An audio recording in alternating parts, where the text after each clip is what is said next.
kabati o nindot nga mga pangitabo sa atong kinabuhi. Kanunay lang kita magpasalamat kay kining tanan.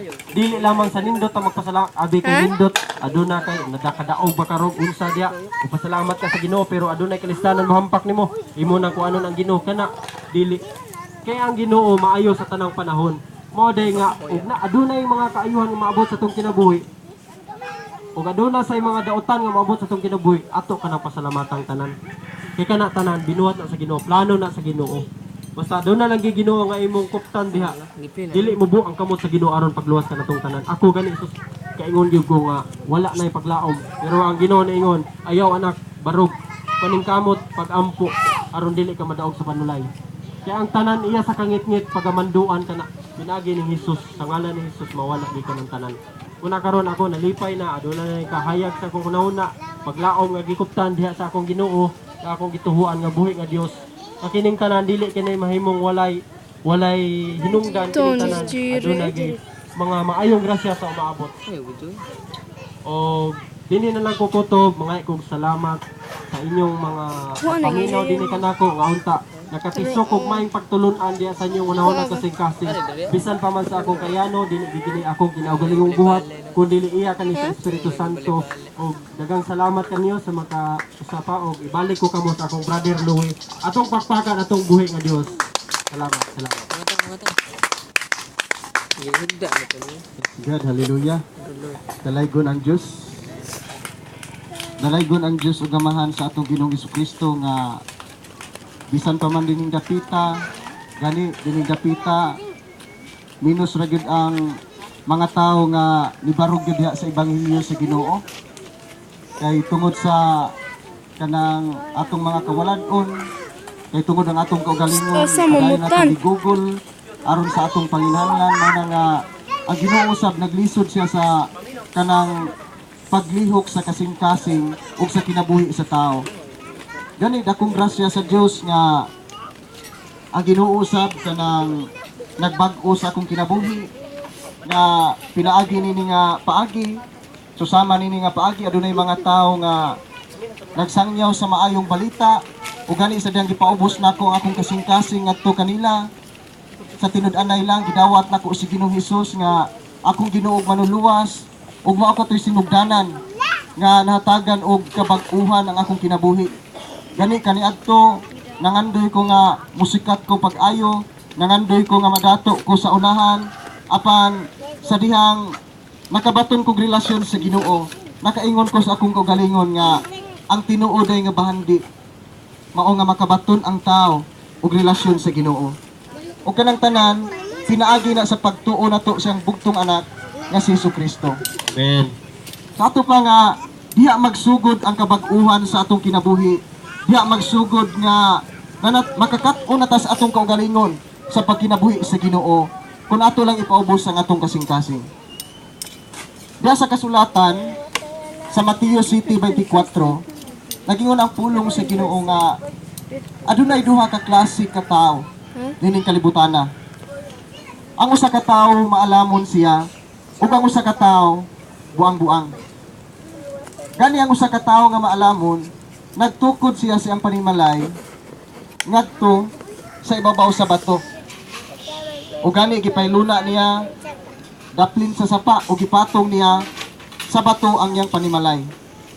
Ang naitabo sa dihang miabot ang ting-ulan, miuros ang hangin ug mihampak ang baha niadtong panimalay. Gani ang iyang panimalay wala napukan kay tungod natukod kini sa maayong patukuranan nga mao ang bato. Ang kalugan niining dapita nining bahina sa kasulatan gani naghulagway ni siya sa mga tawo nga nagtuo sa Ginoo ug nagtuman sa iyang kasuguan. Si Ginoong Hesus sa diyang nagsangyaw siya sa maayong balita. Gani adunay usa ka babae nga misinggit. Mingon ako sa kababae nga bulahan ang inahan nga nagpasuso kanimo. Apan si Ginoong Hesus miingon siya ngadto sa kanang usa ka babae nga mas bulahan pa ang mga tawo nga naminaw sa maayong balita ug nagtuman ini. Sa ato pa nga ang kaluwasan di ay gikinanglan nga makadungog kita sa pulong sa Ginoo ug atong tumanon ang balaod sa Dios. aron maangko na to ang kinabuhing walay katapusan. Sa laing bahin nagasangyaw na usab si Ginoong Hesus sa pulong sa Ginoo ngadto sa mga tinun-an uban nga mga katawhan gani ang iyang inahan ug ang iyang igsuon ni apas kaniya. Mingon ang iyang mga tinun-an nga magtutudlo. Ang imong inahan ug igsuon ana sa gawas. Nagpaabot kanimo unsa may among buhaton?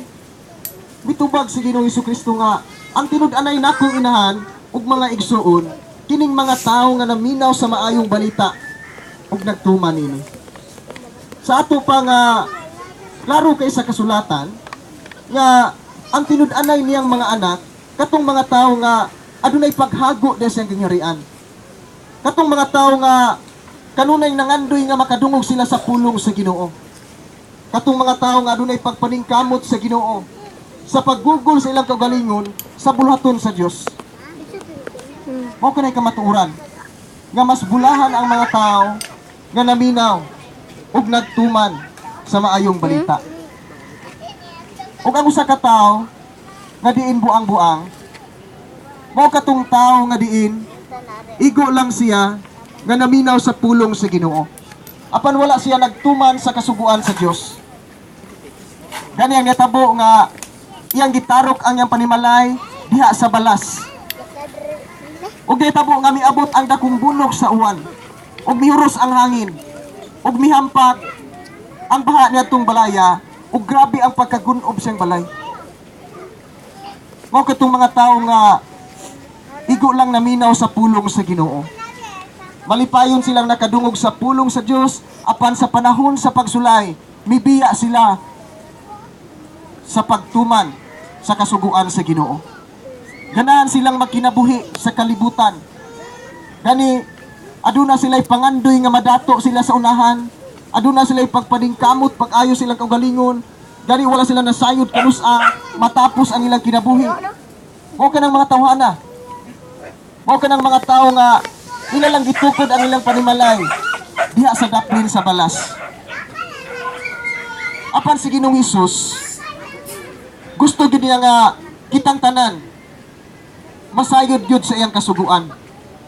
Gani ang kasulatan diha sa Mateo 28:19 sa dihang giingnan niya ang mga tinun-an nga panglakaw kamo sa tibuok kalibutan.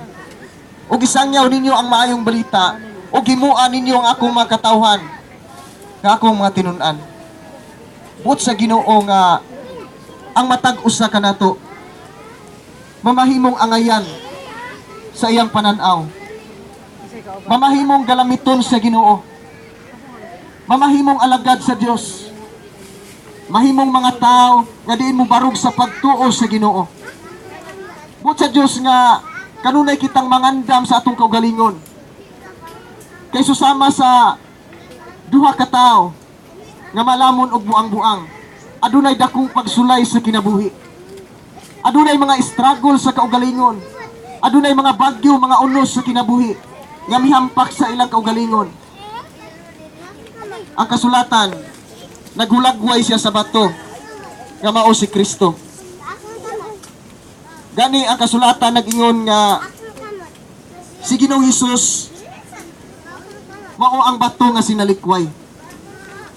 Apan kung imo siyang himuon nga pundasyon sa imong kaugalingon, unsa mang bagyuha ang maabot sa imong kinabuhi, unsa mang mga pagsulay nga maabot sa imong kinabuhi, sa tinud-anay lang dili gyud ka mapukan.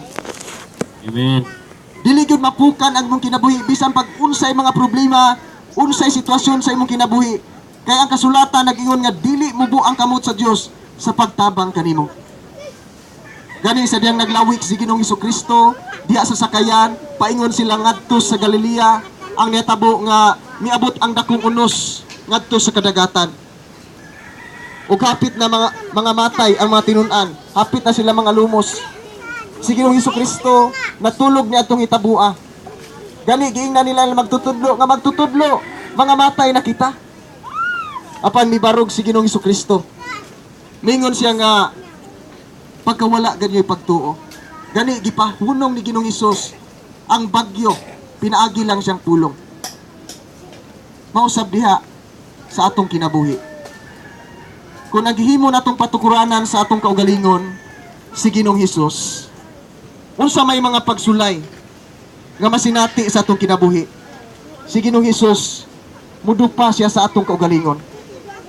Gani si Ginoong Hesus nag-ingon siya siyang matinunan nga tan-awa gipangayo kamo ni Satanas aron sa pagsulay kaninyo.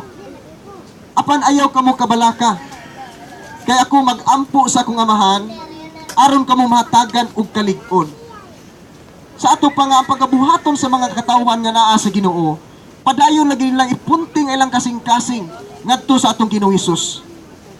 Unsa man ang mga kabalaka, unsa man ang mga pagsulay nga maabot sa kinabuhi, mga pagtamay sa atong kaugalingon tungod sa pagpangalagad sa Ginoo, gikinanglan lang gyud nga atong ipunting atong kasing-kasing sa maayong patukuranan nga mao si Ginoong Hesukristo. Amen. Og si Ginoong Hesus muampo siya sa iyang amahan ug gani duphan niya ang atong mga problema. Muna'y katuyuan sa Ginoo sa atong kinabuhi. Gani ang katong tao nga buang-buang naghulagway kato sa mga tao nga naa usab ining kalibutana. Mga tao nga diinibiya na silang pagpangalagad si Ginoo nga kanhi